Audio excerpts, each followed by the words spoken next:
Hi everyone, we're Group 4 and our topic for today is going to be on treatment considerations and approaches for clients with cerebral palsy. So to get us started, Group 3 discussed some associated problems that can occur in children with CP. From a clinical standpoint, we need to translate these issues into how we affect treatment approaches. So, some associated issues impacting clinical practice might be musculoskeletal problems, sensory impairments, and intellectual disability. So in terms of musculoskeletal problems, considerations as to how our clients will be best be positioned during therapy activities, and if children need a C device, how will they select items on the device? Implications due to spasticity and other motor control are things that we need to take into consideration. In terms of sensory impairments, we might want to think about vision impairments that may affect our clients' abilities to see therapy items that we're using. And it's also a critical issue if the child needs an AAC device, obviously, because we need to be able to recognize if they can actually see the device or not. In terms of intellectual disability, it's important to know the child's level of cognitive functioning, as it'll be important for setting goals for the client's treatment. And a child's goals, if he or she has typical cognition, will be different than obviously if a child is intellectually disabled. So, just a couple other considerations that you also want to consider is chronological age. So what are age-appropriate expectations and outcomes for our clients, and what treatment goals should be selected based on the information that we find. And then you also want to think about co-occurring problems. So if there are any co-occurring communication issues that might affect their ability to obtain certain goals that we set. So for example, if they're intellectually disabled or there's any specific language problems, things like that.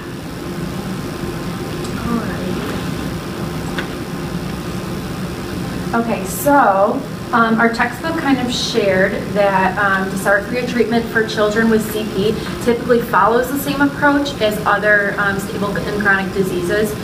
So we know that CP is stable and neurologically based, meaning that reduction in a person's impairments usually aren't very likely. So therapy is more focused on compensatory strategies as well as other supplemental and alternative strategies.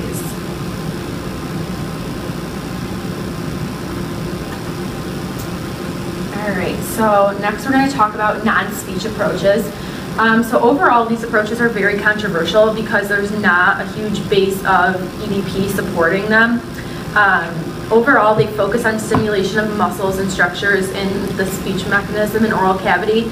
So basically, clients are doing different exercises, whether they're active exercises, passive exercises, or different sensory stimulation techniques. So next we're going to talk about physiological approaches. So this is kind of what we talked about in class, where there is more of an emphasis on the subsystems for motor speech and where the intelligibility and breakdown is occurring. So whether that's happening during respiration or phonation or during resonance or articulation. So those issues are addressed more directly at the subsystem level.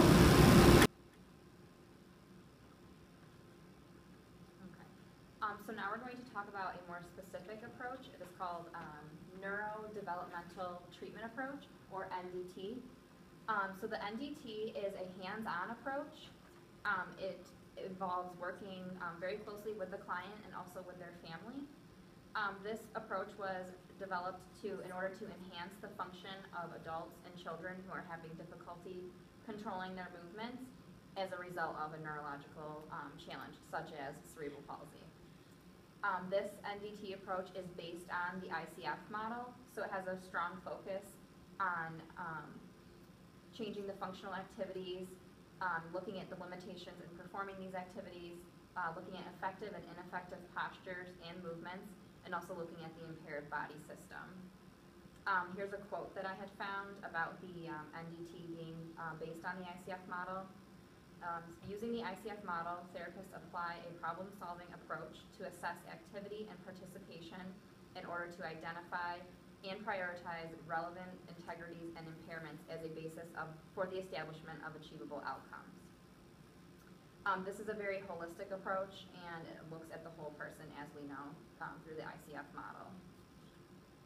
Some of the main goals, the two main goals of the NTD approach are to focus on changing the quality of patterns of coordination and not only the problems of the individual muscle function. And the second main goal is to focus on preparing and guiding patterns or the patient towards their greatest possible independence and so to prepare them for as normal of a life as possible. These goals are addressed through these following points. They focus on relearning of activities, establishing normal movement patterns, using affected extremity while doing the activities, so making sure that they're addressing the affected extremity instead of just ignoring it. Also trying to guide the weaker side and also bear weight on the weaker side. Teaching patients to proper positioning for all activities that they do, including feeding and swallowing and other things like that. Also normalizing muscle tone or increasing muscle tone and trying to limit abnormal synergies. So NDT is based on the work of Carl and Berta Bobeth. They came up with this approach, and they came up with the NTD approach based on the following research. So they found that when understanding a brain lesion, it appears to cause stereotyped abnormal coordinated muscle patterns, and these abnormal muscle patterns will affect a great number of muscle groups, so that it'll affect the way that we extend and flex our muscles. Additionally, brain lesions interfere with the development of normal postural control, so this causes abnormal tone, excessive co-contraction, tonic reflexes, and stereotyped postural patterns. Abnormal movement patterns are believed to be able to be changed if they are addressed early. As time goes on, they increase more and they become harder to change, but change is possible. It is possible to change postural tone and movement. So how does NTD work?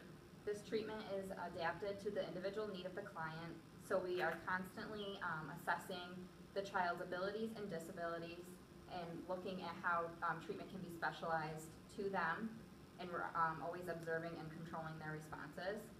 There's a mutual communication between the child and the therapist. The amount of treatment is going to be individually adapted according to the problems and priorities, and you're going to have a strong emphasis on the child's control of their own movement. This is a strong emphasis in a team approach. So the therapist will be working with family, caregivers, physicians, other members of the rehab team to develop a comprehensive treatment program for each client based on the specific principles and current research. The team is going to work very closely with the family, teaching parents and caregivers how to handle and manage their child's movements. It's really important that this therapy starts early. It should start as soon as age 3 months, if possible. The earlier the treatment, the better. Early treatment allows us to facilitate equilibrium reactions that are close to the sequences of normal movement. So before the child learns abnormal movement patterns, it's important that NTD is started early so that we can teach them normal movements. In older children, it is possible to change the movements that they have learned. However, it becomes more difficult because these are pre-learned behaviors.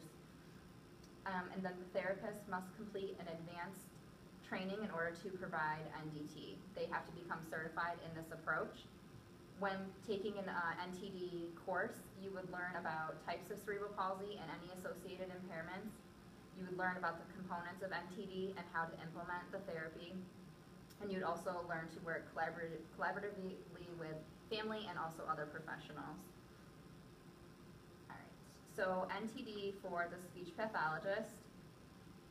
As a speech pathologist, we're going to look at the feeding and swallowing, how to coordinate functions with breathing. So it's important that we're able to provide our clients with strategies to have appropriate breath support. Then you're going to examine posture and also movement. So you're going to look at the head, neck, jaw, spine, shoulders, ribs, and pelvis. A lot of NTD focuses on posturing, so all of these things are important. The SLP is going to teach parents and caregivers proper positioning and handling for meal times. They're also going to provide advice about texture and presentation of food that is going to be appropriate for their child. Individuals with cerebral palsy, as we know, may have difficulty using speech to communicate. It is important, however, that at an early age, these children are encouraged to use speech and other forms of communication. So parents and therapists should avoid anticipating the child's needs and preferences and allow the child to express themselves using vocalizations through pointing or other options. We should encourage communication through play, giving the child time to participate in and initiate activities for themselves. The SLP is going to encourage these interactions and provide the parents or caregivers with advice. And also it's important that the SLP can provide alternative means of communication, such as gesturing or pictures or symbols, and also an AAC device if needed. So the SLP's main role is to aim to reduce the frustration of not being understood and provide alternative means for the child to develop and use language.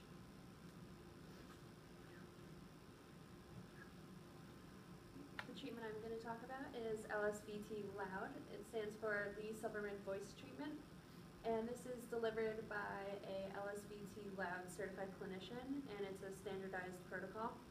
It focuses on increasing vocal fold effort in order to enhance vocal fold closure and loudness. It's effective for speech treatment, and it's used mainly for individuals with Parkinson's disease, but also other neurological conditions, including cerebral palsy. The treatment goals are, well, the primary treatment goal is to increase loudness and decrease breathiness by increasing vocal fold adduction. The secondary goal is to improve intonation by increasing the cricothyroid muscle activity. The third goal is to improve vocal quality by increasing stability of vocal fold vibration.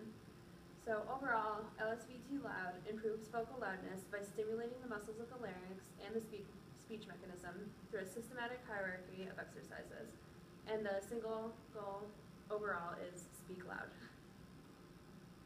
Right, the treatment is intensive, so it's 16 sessions, 4 consecutive days a week for 4 weeks.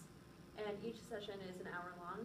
And the exercises include a maximum duration of vowel phonation with constant levels of loudness and steadiness, and fundamental frequency range exercises, meaning they start with their typical pitch, go as low as possible, go back to their habitual pitch, and then we'll go as high as possible, again holding that loudness and steadiness. There's also daily homework practice and carryover exercises.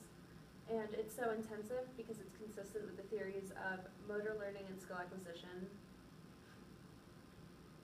Overall, the treatment not only stimulates the motor system, but also incorporates sensory awareness training to help individuals recognize that their voice is too soft, convincing them that the louder voice is within normal limits, and making them comfortable with their new louder voice. In your speech or your voice that you would associate with Parkinson's? Yes, I don't speak loud enough a lot of times. Anything else? Hoarse. Anything else? I stutter, which I never did before. Do this for me if you would. Take a deep breath and say ah for as long as you can.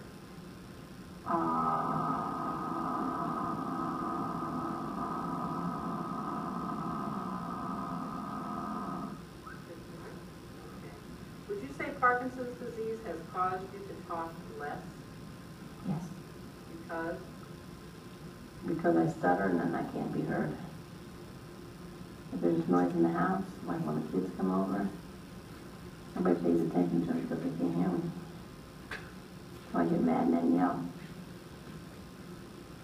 Take a deep breath and say ah for as long as you can.